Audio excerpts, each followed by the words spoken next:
Oh, the important part of There we are. Can you hear us? Oh. Yes. Can you believe that Shark Week has been around for 31 years? I didn't know Discovery was around for that long. That's amazing.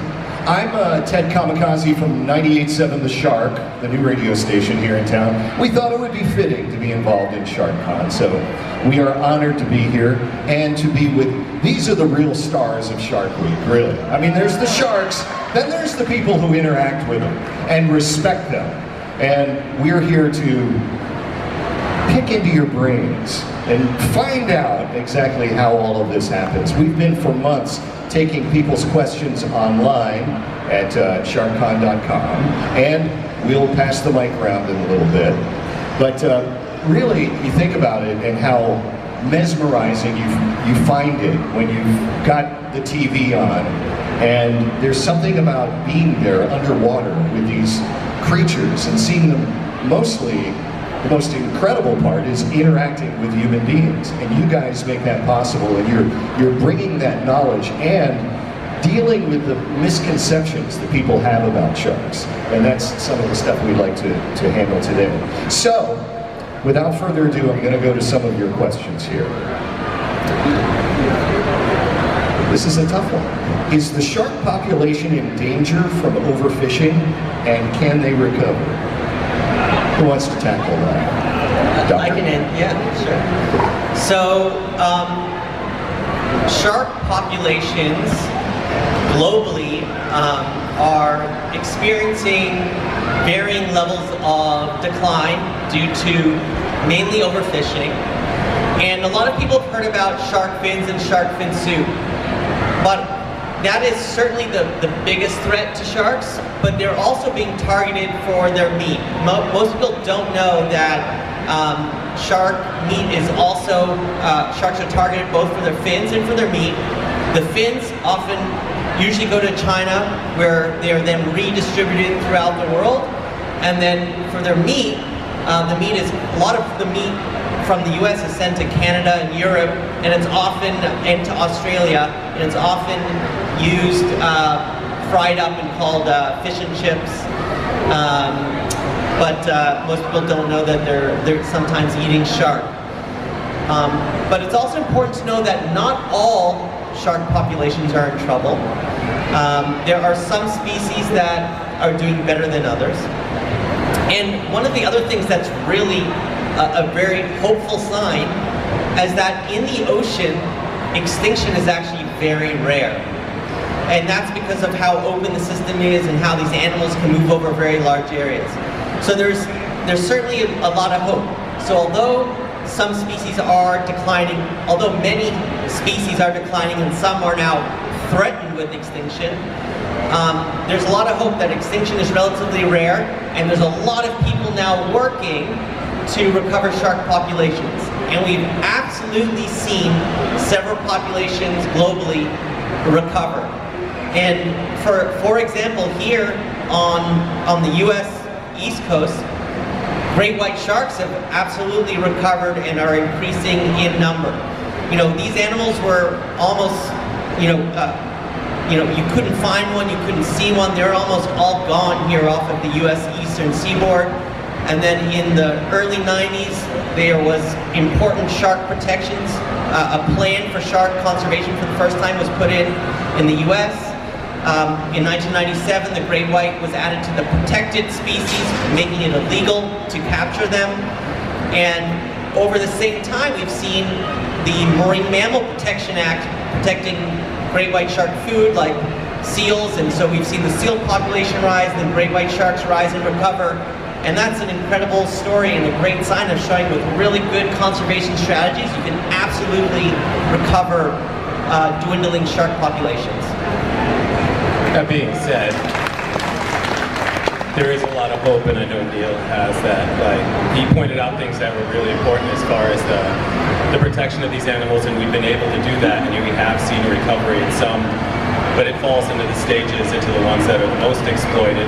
And I know Stefanie has a lot of experience in talking about this as far as like the sharks that are the most exploited, the ones that do need our help. Because if we were able to protect the seals and protect the great white, we can certainly protect the other ones that really need it. Yeah, let me just, one sec. I think, great white is a great example, but it's also one of the most popular shark species. And, there's a lot of species that are in a lot of trouble that we just are understudied and are not getting the attention they deserve. Like the short-fin mako, that's Joe's favorite shark. I think it's a lot of people's favorite shark. A lot of people like the mako, right? Yeah. Starting to see like stuffed animals, t-shirts all over the place, where years ago we didn't have any of that stuff. So I mean, it's you guys that have made that shark really important. And that's one that could use the protection, and like the great white, if we all get together and the world unites on that subject, we can protect that shark. And we do. We want to get back on the subject. And Stefanie, I want you to talk about possible legislation and things that we can do, because there are questions about that here. But I want to ask all of you, because these are all really smart people, right? They know their stuff. That's a doctor. These are scientists. Yet they're all a little nutty, don't you think? They swim with sharks. You'd love to swim with tiger sharks, right? Yeah, doesn't everybody?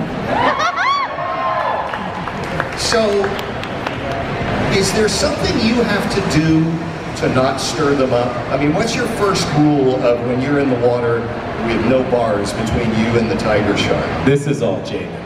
Jamin works with tiger sharks. Has worked with me over a decade with them. Nobody knows handling tiger sharks more than Jamin. Yeah. I do. Yeah, tiger sharks are definitely my favorite shark to dive with. And I've learned after like 10 years of doing it is that the calmer I am is, maybe I'm not close enough. Oh. The calmer I am, the calmer they are. It's just, they're actually super slow and like beautiful animals, and you can just sit down there and it's actually very meditative. I don't think that it's adrenaline or anything. You're just down there watching them and you're in their world and you're so I guess mindful. You're in that moment, you're just engrossed. And tiger sharks are just very curious of us, and I think they're very aware of how we are. So if I start to act like prey or running from them, then their energy gets amped up a little bit and they'll start acting maybe more just like curious, like what are you? If you like turn away, they will approach you. They like to play that game like red light, green light.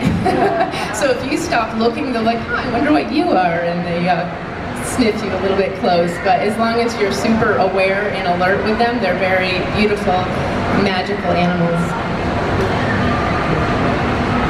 So you don't flop around a lot when suddenly you see one, like I would.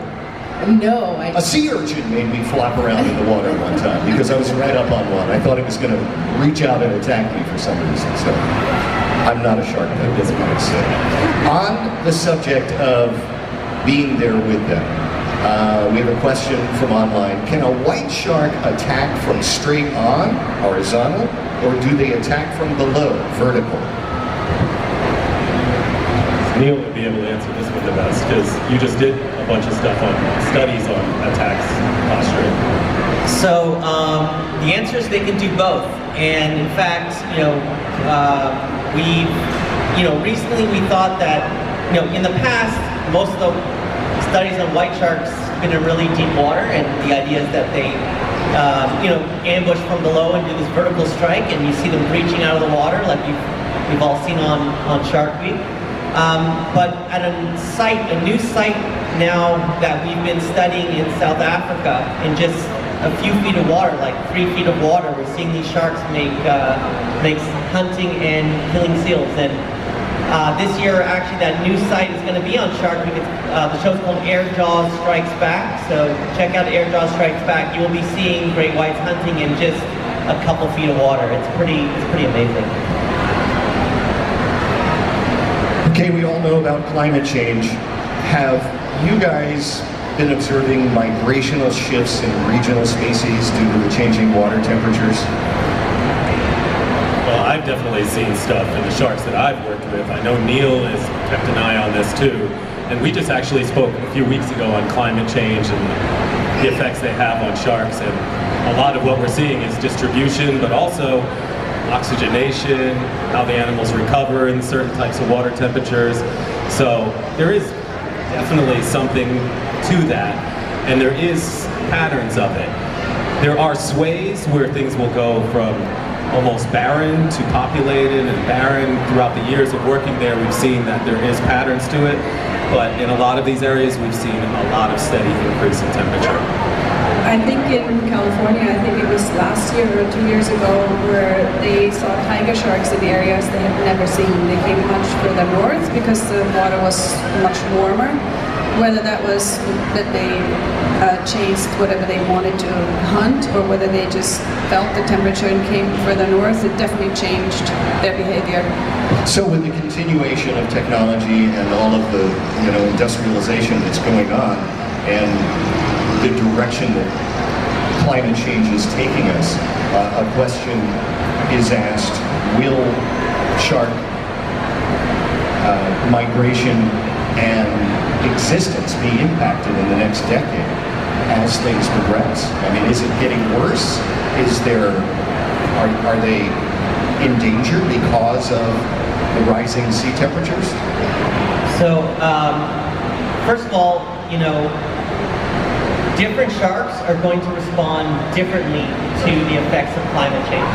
And climate change, really the big ones for sharks are going to be temperature, also a decrease in oxygen in the water as a result of increasing temperature, and also the acidification of the ocean, so the pH lowering. And several studies have now shown that increasing temperature, what it does is it increases their metabolism, so they need to eat more. It also puts them outside of just their optimal body temperature functions. And so we are seeing animals that prefer kind of temperate water. As it gets warmer, are starting to move poleward. So one of the big things is a poleward movement into slightly cooler waters away from warming waters. In terms of oxygenation and pH, that changes. That has not been as drastic, but what people have been doing in tanks is, with smaller species, is simulating conditions in the year 2100 and seeing how the sharks respond. And what they've been seeing is that with lowering of pH due to ocean acidification, that actually impacts brain function, and so these sharks are having a tougher time tracking the odor of their prey. So basically they are having hard times locating prey in like tank-based experiments where they're simulating ocean acidification conditions in the year 2100. The other thing is that sharks need oxygenated water, and with what's happening is basically the amount of available habitat that's good for them, the amount of waters that are oxygen-rich with the right temperature is actually going to be shrinking a bit, making them being more condensed. And I think one of the other big things is just what we're seeing is temperature actually also has, like I said, has a big effect on how they recover from, let's say, being caught from fishing. So people where sharks are being like a prohibited species, where once they're caught they have to be released because they're protected, well, they're going to have a tougher time once they've been released surviving because they get more stressed out from an increasing temperature. But I will say, so there are some species that are very well adapted to being in very warm waters with low oxygen that will probably do just fine. Like the epaulet shark, which you guys, epaulet shark is a smaller species off of Australia. They actually sometimes can, on low tide, crawl outside of the water for a few feet between tidal pools on the reef. And so they're used to low oxygen, high temperature, because they're in environments that pretty much experience like year 2100 climate conditions every few hours based on the tide. So species like that will probably do just fine. So what are the largest threats to sharks worldwide? What is their biggest threat? Us. People. I mean, a lot of what they know in the natural world, they've been able to evolve to impact, like be able to tolerate and know how to get along with it. And humans are one of the ones that we're just now being introduced in a very high volume to this world. And these animals have to determine what we are. A lot of the times when we dive with them, if we see a wild shark as opposed to some of the places we usually dive, you'll see that these sharks take a long time to build that sort of trust with you. And I think it's going to take them a period of a lot longer to know what we are and how to deal with us. And out of that, of course, the biggest threat is the trade of shark fins. And I think everyone agrees on that, whether you're doing research or whether you're a shark diver or whether you are working on fisheries. Whether shark fishing is sustainable or not is not so much the question, but we know that the trade of fins is not sustainable, and it's also not a product that we really need to feed people. We're not, we're not going after nutrition. So ending the trade of fins is one of the things that would save a lot of sharks. It won't save all of them, and it also shouldn't mean it's the end of any kind of fishing, but the fin trade makes no sense. I don't think anyone here thinks that we need to sell fins. It doesn't benefit the average person in any way. And the people making money from it, it's a pretty small amount of people, considering how many sharks and people that they affect by making that profit. So I would say the fin trade is probably the biggest culprit. You guys agree? Yeah, it's the biggest driver, but it's really important that it's just too many sharks are being taken out of the waters, and I think so. It's certainly from overfishing. Too many sharks are being removed of many different species. And fins is certainly the biggest driver, but sharks are also being targeted absolutely for their meat too. Yeah, but it's not as big of a driver. Right, but the meat is often interesting because they can also sell the fins, so it increases the demand for meat because might as well sell the meat. But if they couldn't sell the fin, which is worth the most, then the meat wouldn't be so interesting. A lot of the difficulties is the international market. It's very difficult to have all these different countries agree with each other that we need to save sharks. So if we say we can't exploit this certain species and that species moves off into a different country, there's nothing to say that they can't follow their own guidelines to it. So a lot of that is the international community coming together and us being able to understand that they need to come together for us to really protect these species of shark that are being exploited. I should point out also that Stefanie here has been really the force behind the first shark fin trade ban in the nation. I think she should get a hand for it. In 2010, right? In 2010? Yeah, it was 2010 in Hawaii, and then California pretty much followed immediately, Guam, CNMI, Marshall Islands, and then the rest of the West Coast states, and then Texas, Nevada, and some East Coast states. And right now there is a bill in Congress that Oceania is working on, and a lot of us groups have been working side by side to get these pieces of legislation where they need to go. So it's a bunch of groups, and I may have been there in the beginning, but it's gotten so much bigger, and there's so many people helping, and they're all important. We had a lot of people asking this morning at the booth, all of these fin petitions they're all the same, or are they all different? The difference is that for example, the Shark Allies campaign focuses on Florida state legislation.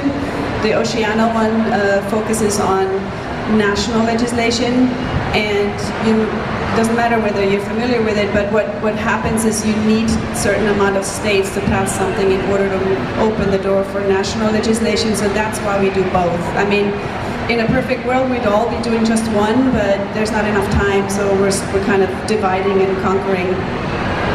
Can I just say that, and maybe Stefanie can comment on this, I want people to realize that when they think of shark fin trade, they really think of it as a foreign issue, that it's, this is something that's, this is China's responsible, but this is actually a national problem, a local problem. Sharks are being removed from Florida waters of our coasts to that's being sent to China, that is supporting and fueling that trade. So maybe you can comment a bit about that. Well, after several key states like Texas and California that did a lot of the transshipment, after their ports closed down, the trade keeps moving, and that's why we need a national ban. Eventually it just needs to be the whole country. But it seemed that the trade moved to Georgia and Florida, and Florida is one of the hubs for the fin trade in the US, which I'm sure all of you are shocked and not in support of. If there's anyone that would be, I would be surprised, in this crowd especially. But there's just no sense for Florida to take part in this. And even though the state protects a lot of species of sharks, state waters only go to 3 miles. And then after 3 miles, the rules change. That's national laws. And bringing in and allowing fins to go to the state opens the door for poaching and finning, and even though the act of finning is illegal, the trade of fins is not. So that's something to remember when you talk to your leadership, you know, whether it's a senator or a mayor, and they tell you, oh, finning, don't worry, it's already illegal. Get right around that and say, yes, it is, but not the trade of fins. And that's a lot like ivory. If you try to protect elephants, but you allow legal ivory, you open the door for so much poaching. And they've shown that, you know, they tried to do legal ivory, and as soon as they did that, the poaching went way up again because it gets very, very hard to enforce. That's why we're focusing on the trade, not the fishing side of it, but the actual trade of the product. So with that knowledge in mind, Stephanie, we as Floridians, what should we do? Do we call our congressman? Or is there something, what steps can we take? Well, there are many things. If you don't want to memorize them, just come to our website, sharkallies.org, and there's many steps you can follow. You can sign on to a declaration to make your voice heard. We deliver that. We deliver the numbers to the legislators and say, this many people, this many businesses, this many divers. You know, we split it up into demographics and districts, and then we take that to your representatives. But by all means, pick up the phone and talk to your local and district representatives for the Florida bill and your congressional ones for the national bill. And Oceana also, on their website, they also have a petition you can sign for the national bill. So do all of the above. And then if you want to go further, we have other steps. Like you can definitely get businesses engaged. Businesses signing up in support is really valuable. Dive shops, dive instructors, photographers, because we have to show that the majority of the people want it and that the minority of people want to continue it. So that's what it comes down to. All right, let me take a turn here from the questions. Jamin, I haven't heard from you much, and you were talking about how you are peaceful and at one with the sharks when you're underwater, but there have had to been, and really I want all of you to answer eventually, but I'm going to hit you with this one first. Amongst your Zen-like moments, there has had to have been some scary moments in the past. You ran Jawsome Dive Adventures for years. You must have encountered some scary situations in your years, no? A lot of the, I guess, scary times, actually Neil was on one of them, was the current related. Usually on a bunch of them. You're It's like with me, current yes, related. but yeah. I have stuff on each one of you guys. Yes, so Each sometimes there's not enough current, and when that happens, the sharks kind of come from all over. It's really nice to have like a nice straight line of sharks coming in, paying, running by our rules. So when there is no current, it kind of gets a little crazy. Or sometimes, like that one time with Neil and I, the current was ripping, and we were just like clawing our way on the bottom, trying to get back to the boat. Yeah, we couldn't stay anywhere near the boat. We were just getting pulled away by the current. It was scary. I have to say a few times that I found that were scary, and I did most of my diving and free diving in Hawaii with tiger sharks. It was always people related. It was people creating the problem, and it means they were so preoccupied with either their camera or what they wanted to do, they forgot to be aware of what's happening around them. They didn't pay attention to maybe 2 or 3 sharks getting a little curious or wanting to check out the housing, and the housings are It's very always expensive. person. Yeah, so, and then you're seeing it from afar, and then you have to bolt in and interfere, and then that action creates anxiety in the water because now you bolted around and the sharks are like, what's going on? Do we all need to bolt over there? So it was always a human being creating that problem. It's never the sharks doing something unpredictable. I mean, let's admit it, usually there's food, huh? Yeah, people are way more unpredictable Yeah, than sharks. they don't- I kind of know what the sharks are going to do. They only really swim, eat, react to things, where people have all these different flooding of emotions and different things that go on with them. We all know from diving with people that have those things, we have so many occasions at the end of them, like, start to forget some. I've had more than a few with you together. And Neil seems to get himself in these situations and then just feel fine about it like 5 minutes after it happens. So there's really no residuals to all those situations. And Jamin's the same way. You guys are incredibly calm with all the stuff that you do. And I mean, you guys are playing it off, but all of you guys are pretty badass. You guys are doing all kinds of crazy stuff, and I've got to see a lot of the stuff with you. I mean, you almost had a fish go into your chest in the Galapagos.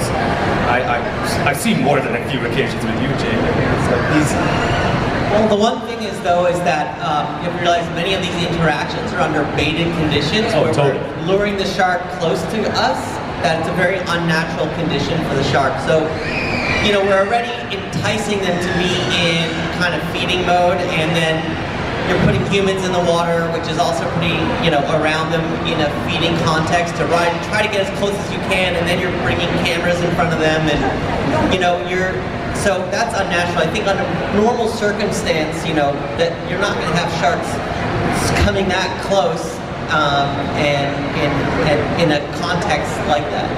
But a lot of these situations is what made us understand that we can do this. Because I mean, years ago they didn't know that like you could swim with big tiger sharks, and Jimmy and everybody else started doing that stuff, and everybody started seeing it and doing it as well.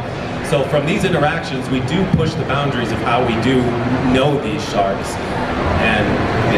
And by pushing the boundaries, you mean a lot of people, they want the shot of the shark, like teeth out.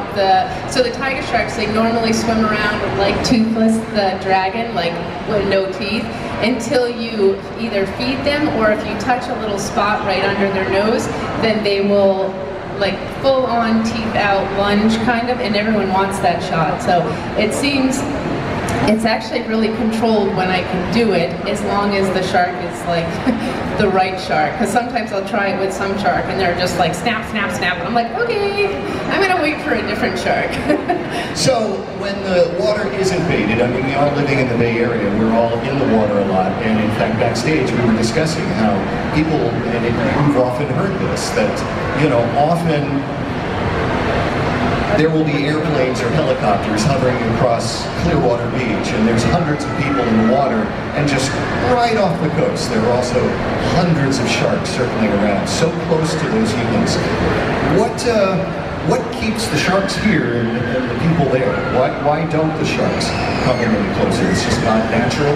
They don't really want anything to do with us. They want to eat fish, and there's plenty of sense in the water that we don't understand that come off fishermen, boats, divers, everything that sharks do understand through 400 million years of evolution.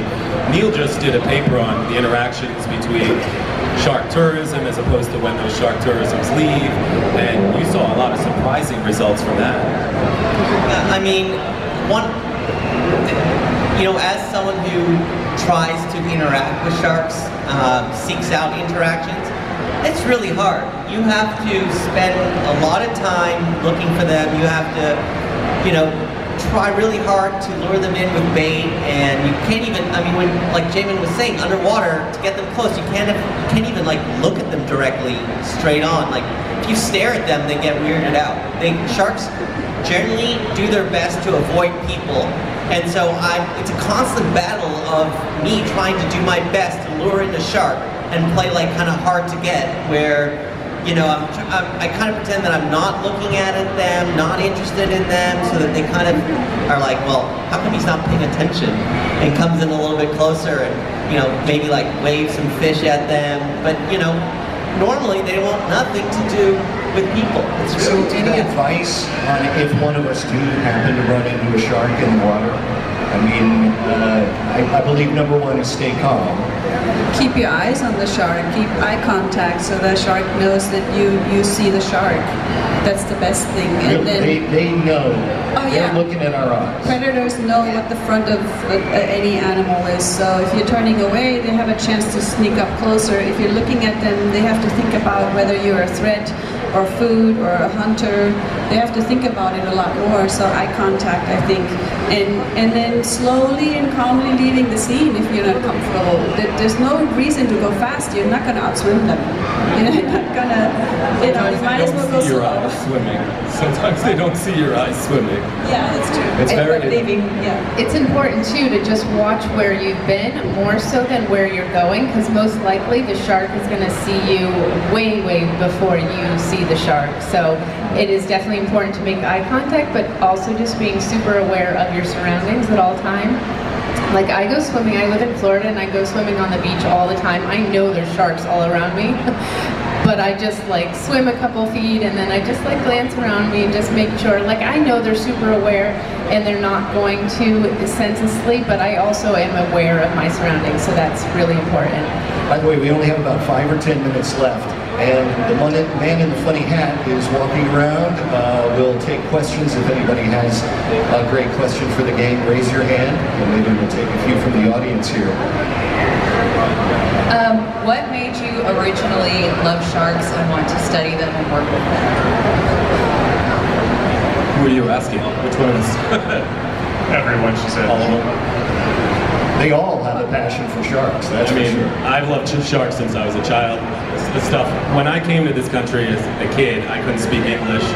So I think a lot of that stuff that resonated with me were like monster movies and natural history films. And natural history films, a lot of it was dominated by sharks. And a lot of that was just, as a child, I watched a lot of it, fell in love with them, and it just carried on from there. For me, I would say I was born in South Africa, and my family would vacation by the ocean, and I always loved the ocean. It wasn't a shark-specific thing at all. It wasn't until I was actually, I wanted to go into science, and in college, I was volunteering with different research groups, doing different types of science to get build my resume, and I happened to do one that was marine science, and really got into marine science from that exposure. And then I volunteered with different marine science groups. I did one that was shark related, and it really changed my perception because I started to educate myself about sharks, and I realized, one, we don't know a lot about them, and two, their populations globally, many of them are declining, and so I thought, you know, this was an area that I could hopefully study to have an impact. Mine was, it started first with fear. I was a diver way before I dived with sharks, and I was terrified of them, and I actually got a job on a shark diving boat, on Jim Abernathy's boat, as the captain and not a diver, and I was like, no, I don't really need to go there. I was terrified, and I finally went in, and I realized that they have like no interest in us as a food source, and it blew my mind, and it just, I guess, made me, question everything I really believed before, because I was so sure that sharks hunted people, and yeah. Mine was pretty similar, so I'll just concur with these guys and let another question happen. I like the fact that you said, the one line that I picked up was that we are not a food source for them. I like that answer. I need to keep that in mind. We have a question over here. What are your thoughts on shark tourism using sound instead of smell to be able to lure sharks? We've started experimenting, at least with some shark tours, at the sound. And we do know that if there is a sound going off when an animal gets a reward or an intermittent reward, it will understand that.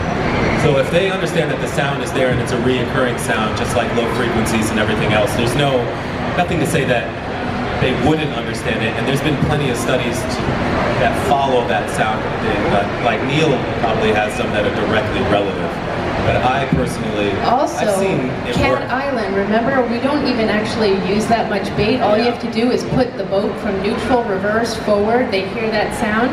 The sharks think that it's like fish on. So they'll, like oceanic white tips, will rocket from the bottom thinking that the boat has a fish. So that is all. We have the same thing. When we start the boat, make us think we're like fishing, and they come up and check it out. So I think the only issue with that is that sound is, you can't control the direction of that source. Like with smell, you know the current direction and it's moving down that current, where sound is going to emanate in all directions, and it's going to emanate far. It travels 4 times faster and farther in water than in air. which means if your sharks are going to then be coming in from attracted from every direction, it's going to be really hard to figure out which direction they're coming from. So I think from a control point of view, it's probably easier to use bait. Here we go. Young man. What rules can you follow to make sure you can't attract sharks to your beach? I'm sorry, I couldn't hear What you. rules can we follow for what? To not attract sharks to your beach. Not attract sharks. What rules can you follow to not attract sharks to your beach? I mean, there's really nothing to stop sharks from going to your beach. Every time you go to a beach, you have to understand that beach belongs to them, and we're just their guests there. So really to say, do you want to not attract sharks? I would say you don't want to stimulate them, but there's not really much you can do to anything that we've seen as far as trying to move sharks away from an area or manage them has got very little to no success. If anything, I've seen harmful results. Well, you can go to a lake beach, you know, but if there's salt water, it's fair game. Okay. I think the perception that sharks are infiltrating shallow waters in an unjust way is a really dangerous attitude, and that's what it's becoming. People say they're infiltrating, they're stalking people, but they are really supposed to be there. So we can't keep repeating that, and the news likes to say that shark is lurking in the shallows and infiltrating. It's not. Keep in mind that every time you see one, you're very lucky. And I would just say one thing on that point is I think probably not a good idea to go swimming where someone is actively fishing. So I think that's more of the issue, is that people who are baiting the waters for fishing, it's a very uncontrolled scenario, and that's, you know, not a great place to go swimming. Where are the largest shark concentrations around Florida? I've always heard that Tampa Bay is the shark capital of the world. And is that true? Saltwater. It's like all of Florida. Absolutely, yeah. If it's salty, it's sharky. All right, a question out here. Joe, I knew your favorite shark was a mako shark, but I would like to know the rest of your favorite sharks and why. Yeah, that's so awesome that you know that. But it is my favorite shark, but because of the interactions I've had with it, and recently we've seen this shark slip into the endangered species list. So a lot of my heartfelt attention is now centered on the mako shark. I would say the sharks that occupy the areas with them, like the blue shark, is one of my biggest favorites because it's one that I always recognized from wildlife history movies when I was growing up. And I really like the great white like everybody else. I have an affinity for the great hammerhead and the oceanic white tips. And I think really, honestly, the smooth hound or the gray smooth hound in New England, that small dogfish, has a lot to me too, because those were the first sharks that I was able to reach out and see as a kid, were those sharks. He likes all of them. I like all of them. All right. Yeah. What's not to love? One more question here. Hi, I'm Anthony, and by the way, I love the whale shark. Anyway, my two questions are, besides Jaws, what horror movie involving sharks would you put on Shark Week? And what sounds does a shark make? I'm bowing out at this one. Why does that sound like it's waiting for a punchline? What sound does a shark make? Well, they probably are making sound, but it's probably more from their body movements. So you have to remember, sound is actually a mechanical disturbance in the water, where water particles are being moved, and so it's probably when they like move their tails or contract their bodies, it's sending off like the equivalent of what you might think of like a sound wave. It's causing particle motion in the water. That's a mechanical disturbance that they can auditory like pick up. Well, the second part was about a horror movie, right? Which Yes. one? Yeah. I heard a pitch, and I don't think it ever was made. It was on Kickstarter for a horror movie where there was flying zombie great white sharks steered by zombie Nazis that were attacking airplanes in midair.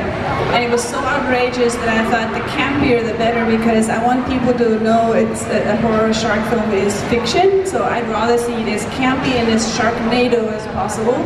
So I thought the flying zombie Nazis was about as good as it gets. That's perfect. Actually, in this season of Shark Week, They're going to have, Discovery will have the first feature-length film, Capsized, Blood in the Water, based on a real-life 1982 shark encounter.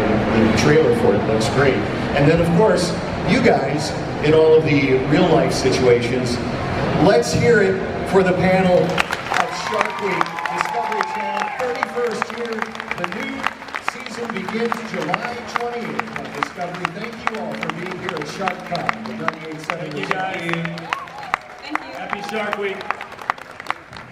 All right, who's ready to see a sneak peek to this year's Shark Week?